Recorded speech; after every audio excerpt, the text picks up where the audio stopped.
YouTube. So today I'm bringing y'all something a little bit special. It's a new project for the channel. Nobody has seen yet unless if you follow me on my Instagram, a ton of clay.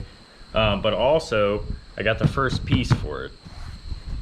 Now, as the title said, this is the Cleetus Mcfarland limited edition steering wheel, sold only by Motion Raceworks. This wheel's made by MPI. It's actually made in Italy. So we're gonna go ahead and pull this out. Obviously, I've already had it out of the box. I couldn't resist. You can't blame me. We're gonna jump into that, and then I will show you the rest of the project. Cool little 75 Mercury Bobcat. All right, so before we get to this unboxing, I actually have one more unboxing we got to do. We're gonna open up this bottle here and see what's inside.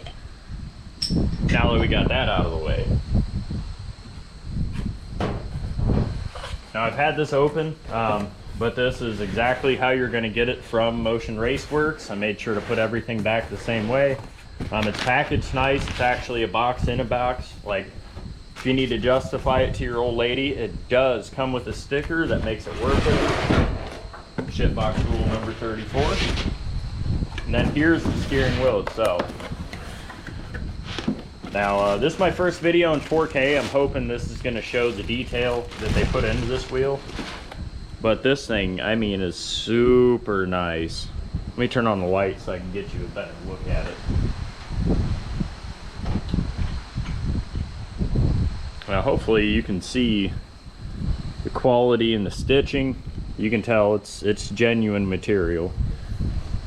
Now, this is a 6x170 millimeter. This is made by MPI, like I said. So your adapters for this, it's gonna fit anything. You can pull this up online, see for yourself. Just look up steering wheel bolt patterns. But it says circuit performance, energy innovations, and make a lot of quick disconnects, vehicle specific wheel adapters, good stuff, energy, really nice. Let's see, OMP, Sparco, Momo, and Grip Royal. And of course, even if your setup isn't a 6x170 now, you can get adapters through Innovation or NRG Innovations and so on and so forth. Now, this is the Cleetus limited edition wheel. I don't know how many they're making. Here's the nice center cap it comes with it. I actually haven't taken this out because I wanted to save that for you guys.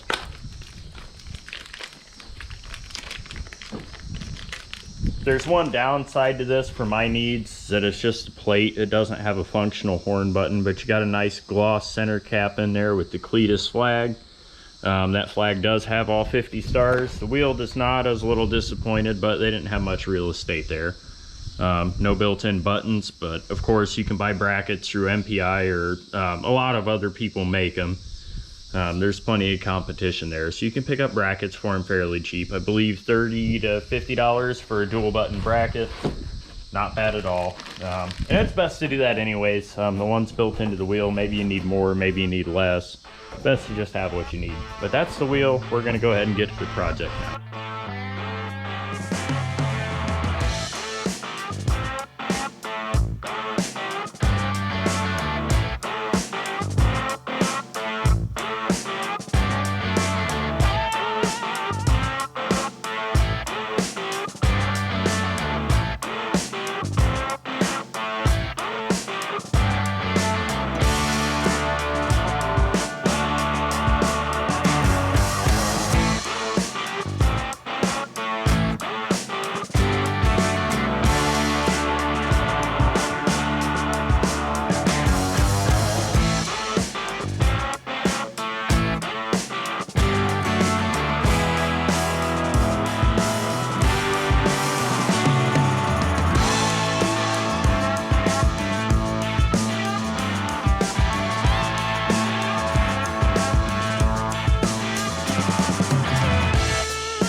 So as I said, this is a 75 Mercury Bobcat.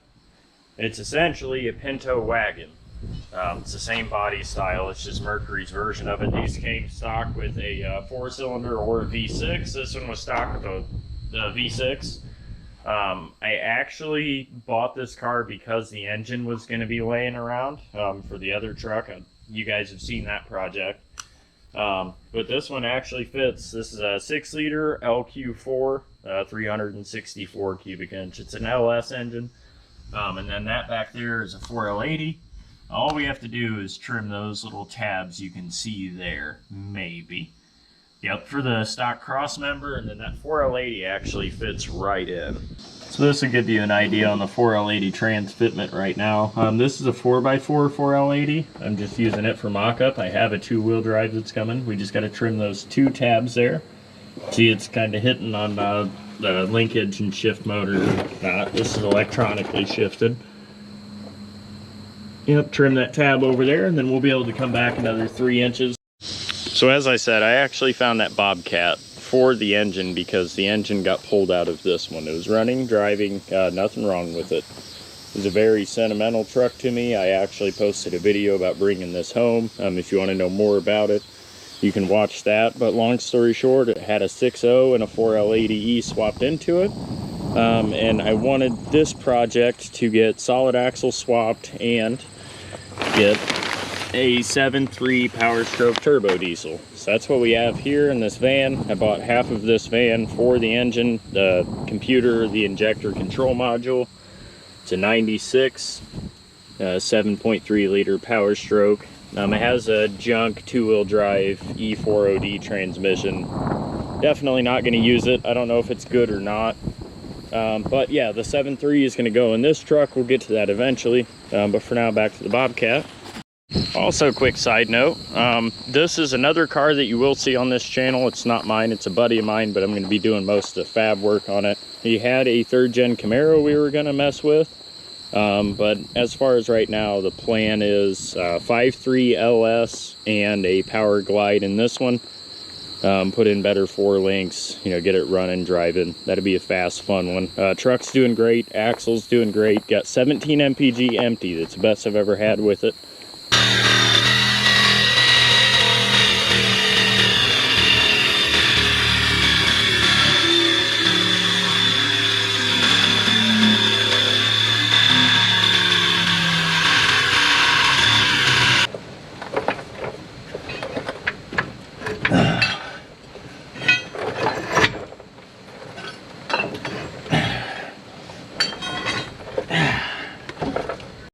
So obviously those aren't very smooth cuts. They're not final cuts. Everything is going to get cleaned up and patched up, and it'll be nice and smooth when I'm done.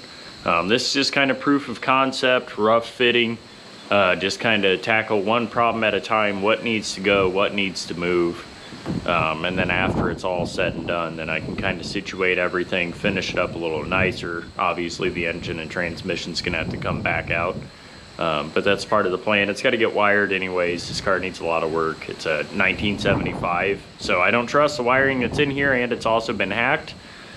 You can see right there, whatever harness was coming through, which wouldn't have worked for my EFI stuff anyways. Either way, I would have had to do a standalone harness, which I do have for this motor. I did pull the harness off. I am going to go standalone and then order a painless harness for the rest of the car. I'm kind of picky about wiring, but I'm not absolutely the best at it. But this car is simple enough, like crank windows. It'll get cruise control. I think that's about the fanciest thing that it will get. But for the most part, you know, everything's really simple. It's a basic car. It's not a very big car, so I don't think wiring it will be that big of a deal. But another reason that I will be doing that is because we're going to be limited for space up here. As you can see, and this is due to change, you know, some things are going to move around. The motor's going to drop in a little bit further. Radiator and fan are going to have to go in front of the core support. So we're going to be strapped for space up here. So the battery, the fuse block, all of that good stuff is going to go all the way in the back of the car. It'll also help with the weight distribution. This motor is going to be sitting a little bit forward of You can actually see kind of the center line of the axle. Wheels turned a little bit. You can see the weight is between the engine and the transmission. It'll be somewhat balanced over the front tire, but it's still going to have a front weight bias. So moving that stuff to the back, we're going to have a fuel cell back there. 75 has the revised tank, so it won't explode if somebody rear ends me. But that tank's old. I don't want to use a replacement. I'm just going to put a fuel cell in it for my intents and purposes. Now at first I was kind of hoping to be able to use the back seats. They're folded down now. There's a little bit of room. But the further I come along, the more I realize I'm a tall guy. I'm about 6 foot. And you can see even putting my feet all the way back on the floorboard there up against the firewall. My knees are still bent. So I want to sit back further than this. I want to sit back a little bit lower than this. I probably have about 4 inches to the top of my head. So I do want to take this car to the track, so I'm going to need a helmet. Good idea of what the wheel looks like in there. A little bit smaller than factory, but that's okay. I am going to get a quick release for it. I'm also going to get, I believe, the part number for this car. I believe it'll work. I haven't confirmed this, so don't spend your money. Let me do it. It's a 172H skinny wheel adapter from NRG Innovations. And then I'm going to put their quick release behind that. Steering wheel mounted to the quick release. Probably going to have 2 buttons on it. One for trans brake, the other for a bump box.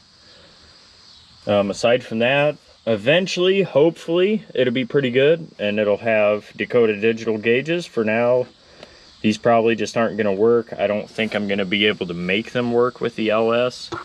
If I go with the Dakota Digital, I'll actually run through OBD2, and then it'll get everything it needs to know straight off the computer. It's one of the great things about EFI. I'd like to have air conditioning in it, but we'll see if that's even possible. There's very little clearance to the heater core, as you can imagine. Dash and interior is all there, but a little beat up. Probably going to try to rewrap this, clean this up. Make a new top panel. This is all metal. It's all steel dash, thankfully, so I can sand this stuff down, paint it. I'll obviously have a new steering wheel. I'm gonna be going with some Kirky Pro drag seats, just because they're the best bang for the buck, and they're also very comfortable and customizable. You know, you can put different inserts, different padding, different covers. So that's kind of the game plan as far as the interior goes. TCI Outlaw X shifter. It's not a ratchet shifter, but a gate style shifter, and it's specific for the 4L60 and 4L80, so that'll work well. Gonna keep the original doors. Actually gonna clean this stuff up. I'm not worried about weight too much, just because this car is already pretty light. So we got the hood on, engine is in there, trans is in there. After we clearance this 2 years, if it's perfect. That's with the truck intake. We're gonna have to go with a 2000 Camaro or F-body oil pans, that way I have ground clearance. The cross member is gonna be moved forward. Like I said, I'm gonna trim that stuff up. I have a manual rack coming for it, so it's not gonna have power steering, but it's also light enough, it's not really gonna need it. I will show you the issue with the AC and the heater core. You might be able to see it here. Here's the heater core lines coming out. They're just barely going to clear the intake. Might be able to make something happen there. I'm hoping so. We want this to be streetable. 4L80 and LQ4 6 liter fits inside of a 75 Mercury Bobcat Wagon with very little trimming, actually. So you got to be careful with the shop time. But the most important thing is, do not spill the beer. Alright y'all, so I got another unboxing here. So that's what's in that bottle. Alright, so here's the situation with the AC. Let me turn the slide on for you here. Here's the situation with the AC lines. I'm actually kind of confident. This motor isn't in the final position. We might actually be able to get it situated enough where I can still have AC, still have heat.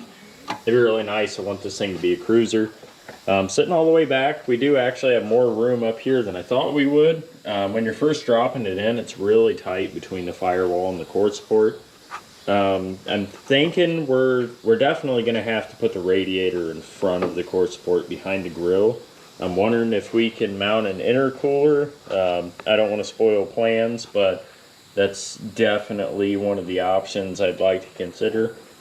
Exhaust are most likely going to have to go out the fenders, like I said, manual rack. But fortunate thing is this is not a Pinto, it's a Bobcat. They actually have a taller hood and more clearance inside of the engine bay.